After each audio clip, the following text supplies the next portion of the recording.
السلام علیکم ورحمۃ اللہ وبرکاتہ۔ محترم سامعین اور مکرم ناظرین، آج ہم ایک بڑے اہم سوال کا جواب آپ حضرات کی خدمت میں پیش کر رہے ہیں، جسے سن کر یقیناً آپ کو بڑا فائدہ حاصل ہوگا۔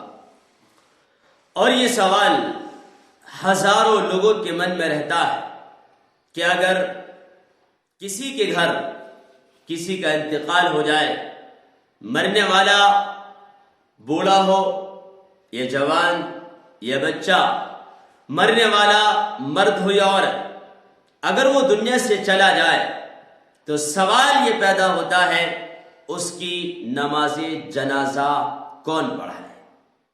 کون زیادہ مستحق ہے نماز جنازہ پڑھانے کا؟ کیا محلے کی مسجد کا امام یا گاؤں کی جامع مسجد کا امام یا خود ولی یا ولی کا بیٹا یا اس کے علاوہ اسلامی حکومت اگر ہے تو بادشاہ یا اس کا خلیفہ یا پھر شہر کا قاضی کون پڑھائے؟ ایک من میں سوال گھومتا رہتا ہے۔ آج اسی کا جواب دینے کے لیے میں آپ کے سامنے حاضر ہوا ہوں۔ پہلی بات تو یہ ہے کہ اگر گھر میں کسی کا انتقال ہو جائے تو پہلی بات یہ ہے کہ ہم سب سے پہلے اس کی کفن دفن میں جلدی کریں، کیونکہ کفن دفن میں جلدی کرنا یہ بھی ایک مستحب اور سنتی عمل ہے۔ دیر نہ لگائیں، بلا وجہ تاخیر نہ کریں، الا یہ کہ کوئی شرعی عذر ہو۔ بات یہ چل رہی تھی کہ وہ ترتیب کیا ہے جس ترتیب کے مطابق افضلیت کو سامنے رکھتے ہوئے نماز جنازہ کے لیے لوگ آگے بڑھیں گے۔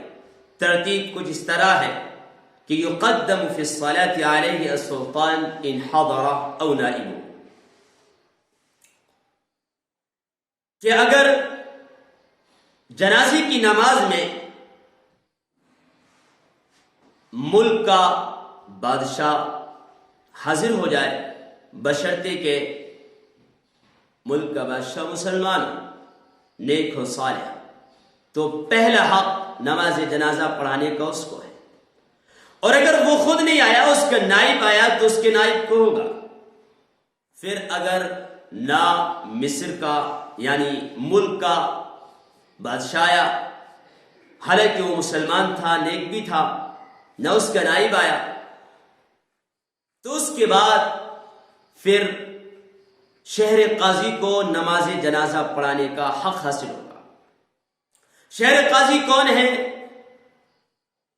شہر قاضی اس کو کہا جاتا ہے کہ اگر اسلامی حکومت ہے اور اس نے ہر شہر میں ایک پڑھے لکھے باصلاحیت باکمال عالم دین کو قاضی بنایا، جو لوگوں کے مسائل کو حل کرتا ہے اور علمی اعتبار سے نہایت مضبوط آدمی ہے، تو ایسے آدمی کا حق تیسرے نمبر پر ہے۔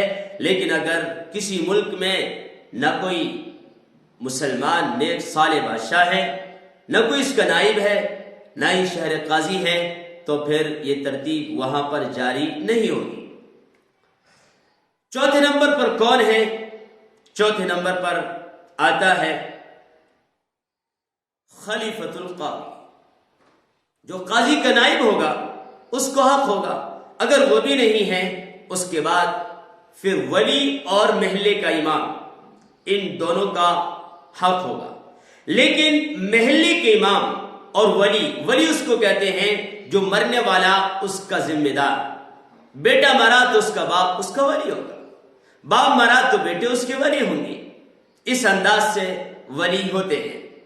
جو مرنے والے کا سب سے قریبی ہوگا خونی اعتبار سے، وہ اس کا ولی کہلائے گا۔ تو اب محلے کے امام کو اور ولی کو دونوں کو حق ہوگا، لیکن ان دونوں میں پہلا حق کس کو ہے؟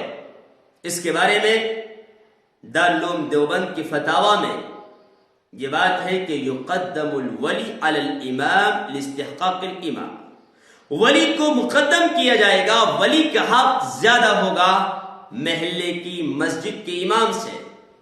اگر ولی علم میں، تقوی میں، پاکیزگی میں، طہارت میں محلے کی مسجد کے امام سے آگے ہے، اور اگر علمی اعتبار سے، تقوی طہارت کے اعتبار سے ولی بہت پیچھے ہے مسجد کے امام سے، محلے کی مسجد کے امام سے، تو فقہاء کرام نے فرمایا کہ اس موقع پر اب زیادہ حق محلے کی مسجد کے امام کا ہوگا۔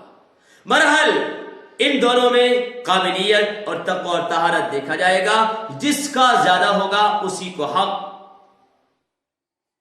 حاصل ہوگا۔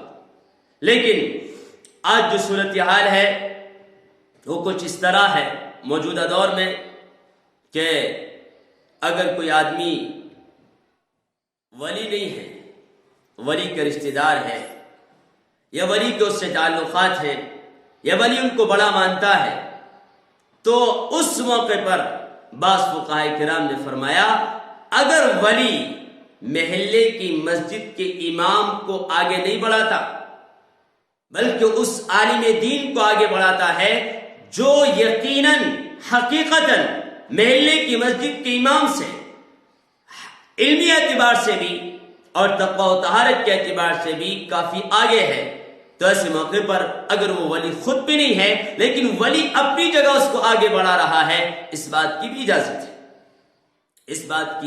اجازت ہے، وہ پڑھا سکتا ہے، کیونکہ اس کے نگاہ میں اور اس کے دل میں یہ بات ہے اگر اس عالم دین نے ہمارے والد محترم یا بیٹا یا بیٹی یا کوئی بھی اس کے گھر کا مرا اس کی نماز جنازہ پڑھائی تو ممکن ہے کہ ثواب زیادہ ملے، تقوی جتنا زیادہ ہوگا اور اللہ سے ڈر جتنا زیادہ ہوگا اتنا ہی ثواب زیادہ ملے گا۔